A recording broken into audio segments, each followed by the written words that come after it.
Hey guys, welcome to the Big Liberty Show. I'm your host, Big Daddy Liberty, your favorite fat boy. I'm in studio, of course, with a very special dude who I'm going to get to just now. Just a quick reminder on the show, there are going to be a few other changes. I know a lot of you have noticed that I'm no longer on the Daily Friend platform. I've handed that off to other colleagues who are going to run with it. Remember, the Daily Friend comes at you on Monday, Wednesday, and Friday.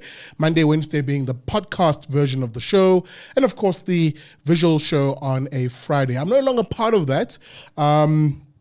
So that I can actually focus on the Big Liberty Show and, of course, Blacks Only, which I know you guys like. So I'll communicate in due course once I've sorted my ducks and placed them in the row as to exactly what we'll be doing in that regard. I'm actually joined, as I said, by a very special guest in studio, Mr.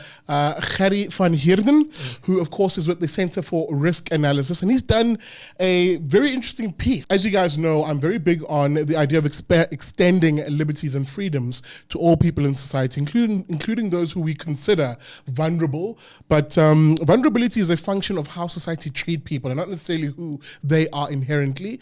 And today's topic exemplifies that, because we'll be talking about the LGBTQ community, who Dave Chappelle amusingly called the alphabet people, but I don't know if you will get into that.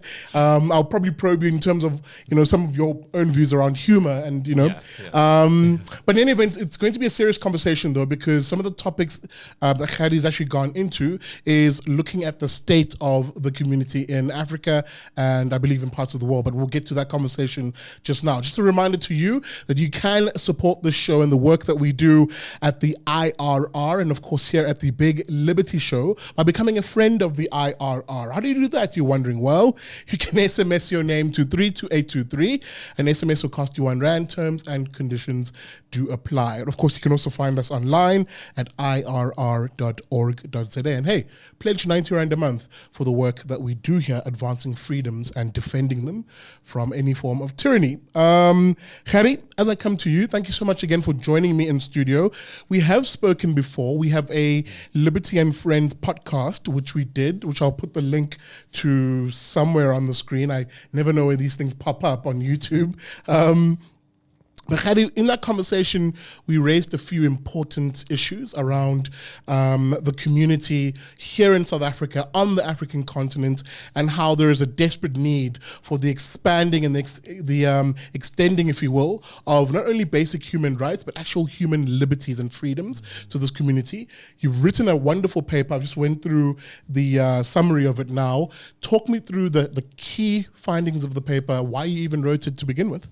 Okay, so the Institute of Race Relations decided to do a research study about what the grassroots level experiences of LGBTQ Africans are on the continent, because if I can first use South Africa as an example, South Africa is famously known for being the first country in the world to ban discrimination based on sexual orientation in its constitution, and then later on in 2016 it legalized same-sex marriage. However, many of the protections afforded in our constitution does not always trickle down to grassroots level. I mean, we were the country who coined corrective rape. That's how prominently it occurs in this country. And so part of what I wanted to do with this study was to determine whether some African countries are really as homophobic as they appear on paper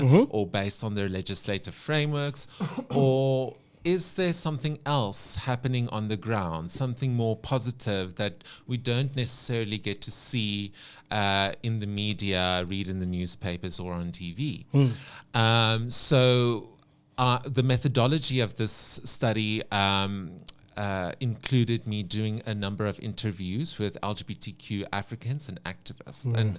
And some of the findings are as follows. So I think I'll first start off by mentioning the health-related approach that many LGBTQ organizations use to lobby for broader protections for the community. Up until now, that has been one of their more prominent approaches because it has been so successful. Yeah. For example, in Zambia, in the case of Zambia, an official government document was released a few years ago outlining responses to HIV and AIDS. And it also included, it specifically mentioned key priority population groups such as gay and transgender people. And it is on that basis that the Zambian LGBTQ community and many others throughout the continent use that as a stepping stone to expand awareness and rights for the community. However, using that health-related approach does have a double-edged sword to it because it does create in another way, it does create this stigmatized version towards the community. Many people in Africa will, for example, believe that, HIV and AIDS is so prevalent amongst the gay community, it must be because God is punishing them for their sexuality. So what we propose in this report is to kind of shift the narrative away from that health-related approach and maybe focus it more on employment opportunities, other awareness campaigns, and education. Which brings me to another finding, education. Unsurprisingly so, there is a clear connection between education and levels for tolerance for the gay community. So in the case of Zimbabwe, you have three types of schools. You have Model A schools, you have Model B schools, and you have Model C schools. Model A schools are working class schools. Model B schools cater more for the middle classes, and Model C schools are the most prestigious. And it is in these Model C schools. Excuse me. It is in these Model C schools where you find that tolerance for alternative gender identities and sexual orientation is most... Oh, there we go. Sorry. Holding back a sneeze. Sorry to you guys over there. So it's in these Model C schools where you find more acceptance for the LGBTQ community. And then also the courts. The courts have, in Africa, have been an ally towards the LGBTQ community. So for in the case of Botswana, the local LGBTQ group there called Lega Bibo actually tried a few years ago to test the courts where they stood on LGBTQ rights from a legal perspective. And what they found was it's not actually homosexuality that is illegal. It is actually same-sex activity, the act itself, sodomy, which is illegal. Let me just quickly interject there because I think that's that particular point, and I saw it in other areas of the report, really brings into sharp focus the reliance, perhaps, and the blurring of lines between the state as an institution meant to protect the rights of all and religion, essentially, the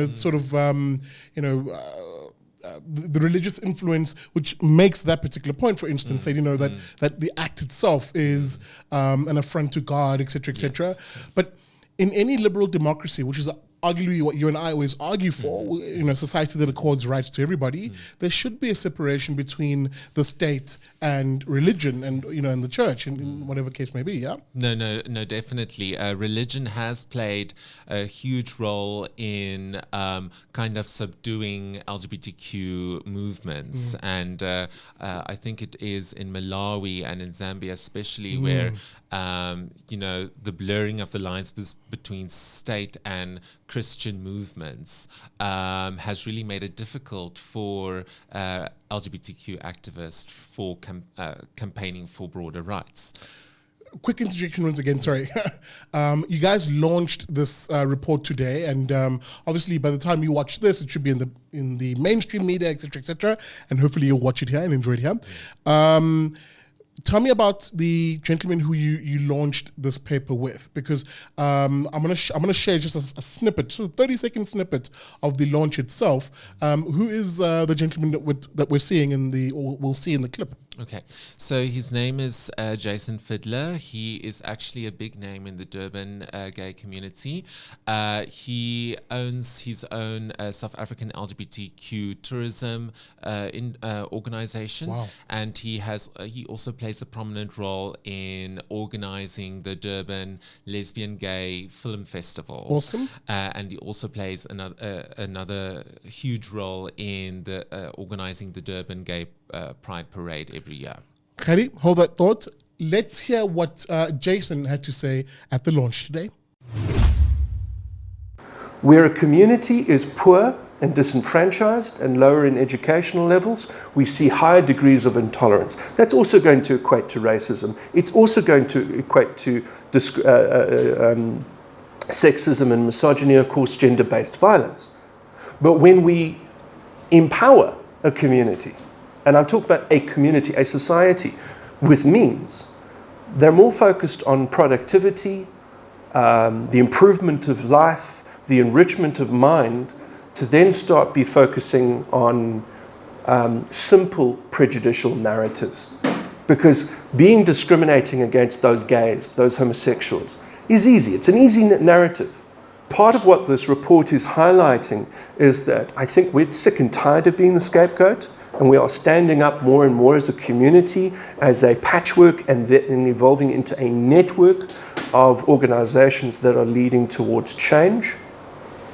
But we're also tired of being, how can I put it in this way? And I am echoing many voices, many diverse voices when I'm standing here and saying this. We're being sidelined. We're being put to the back page. As the old joke says, I've got a scoop, hold the presses, hold the back page. We're not front page news, unless it's an absolute drama. We're barely making page 4 or 5. We're barely making the digital horizon down 6 or 7 or 8 digital lines down there. The stories are being put out there that it's okay. Everything's fine, especially in the South African media. And I'm sorry to say it, it isn't fine. Because you cannot have a situation where you have corrective rape in townships like Khayelitsha and elsewhere in this country, and yet have people enjoying wonderful pride, fabulous celebrations in an urban environment. You can't have that and then assume everything's fine. Gerrie, as I come back to you, this report, again, as I said, is super important. These findings are absolutely crucial in helping us understand not only the state of the LGBT community on the African continent, but also some of the key findings around how we work with the community. Your next sort of 5 key findings as we move to what we do to assist the community later. Yes, so another prominent finding was the role of social media. In the case of Mozambique, for example, the main organization there called Lambda, they do a lot of their campaigns, events, and initiatives through Facebook and WhatsApp groups. And they host things like gay parties and LGBTQI focused events. Very, in a country like that, that's really awesome work on their behalf. Yeah. And very interestingly, their Facebook page has around 40,000 likes and is one of the top 10 most accessed Facebook pages in Mozambique. That's amazing. So it just shows that social media does play a huge role as an online safe haven for LGBTQ people. And then another, I think, a very important finding was the use of language. And I think outsiders need to take heed of this as well. So in the case of Malawi, the Malawian Human Rights Commission wanted to do a public inquiry about where society stood on LGBTQ matters and issues. And based on those findings, they would lobby for either greater protections for the gay community or rather leave the status quo as it is. And some activists were worried that the the process would be conducted in an erroneous manner because of the type of questions being asked. So, for example, many Malawians believe that homosexuality doesn't just mean same-sex activity between two adults, but it also means same-sex activity between an adult and a child. So that conflation with pedophilia would have distorted the results, because if you ask someone, do you think gay people should have the same rights in Malawi as the rest of the people, many would have thought that as a campaign to legalize pedophilia. So there has to be that focus on what type of words you use, definitions, and the meanings of words. Gerrie, I'm going to stop here because I want to bring in the broader concept as liberals that we talk about, which is free speech. When you say this, immediately my free speech alarm bells, if you will, ring. Not alarm bells, but bells ring. Insofar as saying, actually, we should be encouraging an open culture of conversation around LGBTQI issues generally, because it also helps prevent these sort of things. I mean, if you allow people to talk freely and openly, then you're able to pick up any prejudices, any sort of bigotry, or even a misunderstanding, because one shouldn't always assume that it comes from a place of prejudice or bigotry. But sometimes people just don't know, right? Yes. If these types of topics don't get discussed, it opens the door for misunderstandings, misconceptions, and of course fake news as well. Absolutely. So creating better dialogue channels and you know, the funny thing is, as I maybe bring a little bit of myself into this, you know, one of the things I used to fight for, you know, these are back in my varsity days, because I was a very big defender of, I mean, I grew up with a parent who had a lot of gay friends. And in the townships, we had this conversation. In the townships, it's very different for the lesbian and gay community. You know, they deal with very real and even physical threats to them. And one of the things I used to encourage a lot is just an open dialogue, including, you know, and this is the controversial bit, but I don't really think it's that controversial, helping to mainstream by having it become everyday conversation, everyday even humor. I mean, my thing was to always crack jokes, because I used to take the bus to varsity. I used to crack jokes in the bus about my one gay friend, and a lot of people were like, "Ooh, don't do that, don't joke about him, you know, because he's from that community." And I'm like, why though? If I can't joke about him, then basically what you're asking me to do is consign him to some dark corner, which is where a lot of people who don't like that community want those individuals to be. Whereas I believe, joke about it, talk about it openly, don't make it like this ooh type conversation. I don't know what your view is on that. Yes, so I'll actually mention an event that occurred in Canada. This very popular American drag queen was performing. She's known as an insult comic. Right. So she isn't afraid to go to step over those boundaries and talk about difficult issues in a humorous manner. Absolutely. And she, of course, got into trouble at some stage in Canada during one of her performances. And some of her sister drag queens came to her defense. Absolutely. And the one drag queen, I'll never forget her words. She said that because so what happened was the joke that was made was about rape. Yes. And some people got really offended about it and said, you can't talk about these things. You know, you are offending and bringing trauma. You're opening up wounds for people when you talk about these things so openly in such a humorous manner.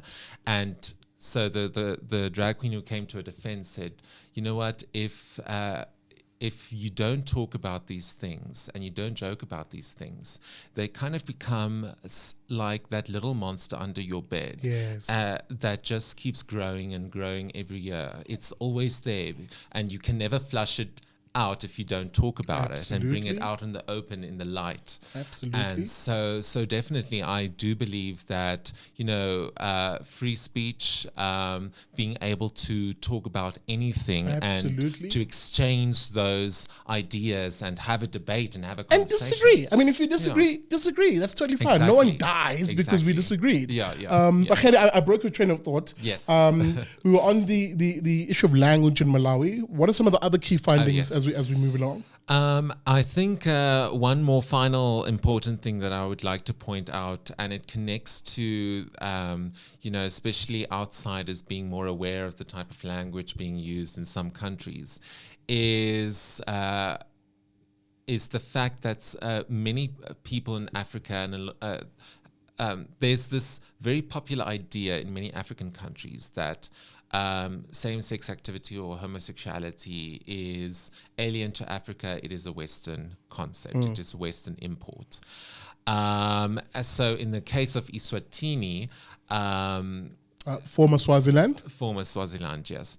The person that I interviewed there was very cautious about international human rights groups, organizations from coming into the country trying to advocate for gay rights, because he said because Eswatini is such a traditional and patriotic country, efforts from these international organizations would be met with suspicion, it would be met with resistance, and it could be interpreted as a form of neocolonialism, having Western values threaten traditional Eswatini values and cultures.